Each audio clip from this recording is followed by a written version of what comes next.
Fire, a key component in the Viking method of making iron. Hurstwic is out to rediscover how Nordic people, especially Icelanders, turned natural, unpure sources of iron, such as bog iron or iron sand, into usable iron. This magical material that made a lot of what the Vikings did possible. This process is called iron smelting, and the whole process can take an entire weekend. On the first day, the furnace is made. Archaeological evidence suggests that they were about 3 meters tall and made of either clay, stone, or turf.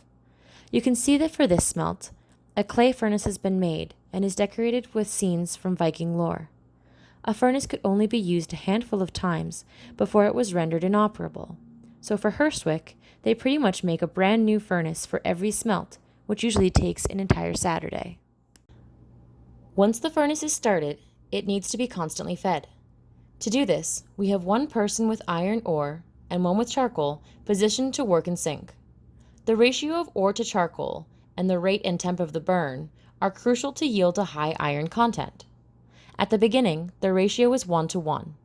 Each bucket contains about 1,000 grams of ore or charcoal, though the ore is more condensed. Each bucket is emptied into the furnace a quarter at a time. First the ore, then the charcoal, all the way to the top of the furnace. As the charcoal burns, the ore sinks lower into the furnace towards the highest heat. As it descends, the impurities are burned away, and pure iron collects in a slag bowl at the bottom of the furnace. Slag is a natural byproduct of the smelt, but even though it is a waste product, it is crucial to the smelt's success. Slag is essentially glass that forms on the inner walls of the furnace and melts down to the bottom where it solidifies and creates a bowl which collects the iron in a concentrated nugget. In order for this process to work, we are talking about insanely hot temperatures. That's why you see us sporting this super fashionable protective equipment. Is that time? Yep. 1275.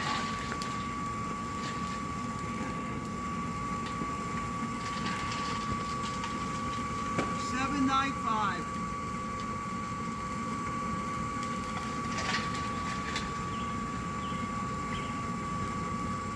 74.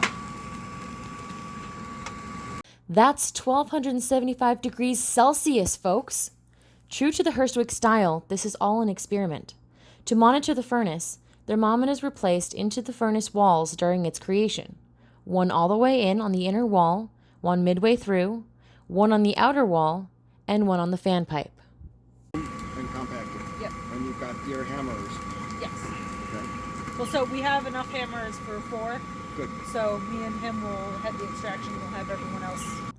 After the last of the ore has been added to the furnace, hours after we'd begun, the furnace is given one more full bucket of charcoal to let the ore burn down. Then, a fence post is used to break the slag bowl free from the bottom in preparation for removal. Most furnaces had a door for easy access, and this one does too. But on this day, we weren't focused on reusing the furnace. The goal was to get the iron out as quickly as possible. So, our resident strongman and destroyer Matt blows the furnace apart with a sledgehammer. He decimates in seconds what it took a day to create. It looks like the eruption of a volcano.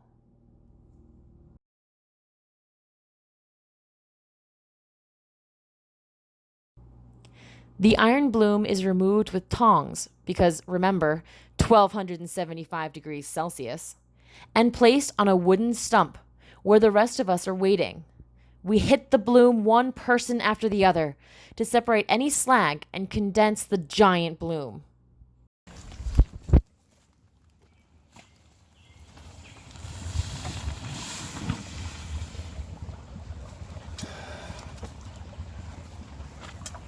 If you're going to do a smelt, Bill's Yard is pretty sweet. Yep. Once the bloom is hammered into as small of shape as we can get, it's brought over to a nearby stream and dunked in to cool down. But even after sitting for many minutes in this cool, calm stream, it's still sizzling when it's removed.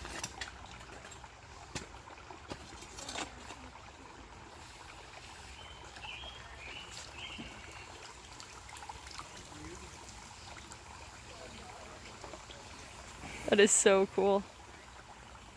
We made that. At the end of the day, we had created a massive bloom of iron, the biggest one for Hurstwic to that date. I thought it looked like a brain, from where we had tried to split it in two, into smaller chunks, down the middle. But it was even too big for that, and wouldn't separate. I also loved how on the other side, you can see all of the hammer marks from where we hit it repeatedly. When it was so hot, it left the indents. And I thought that was cool. We were so proud of our success.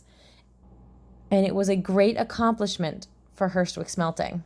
I'll try to keep you guys posted on their smelting activities. Until next time.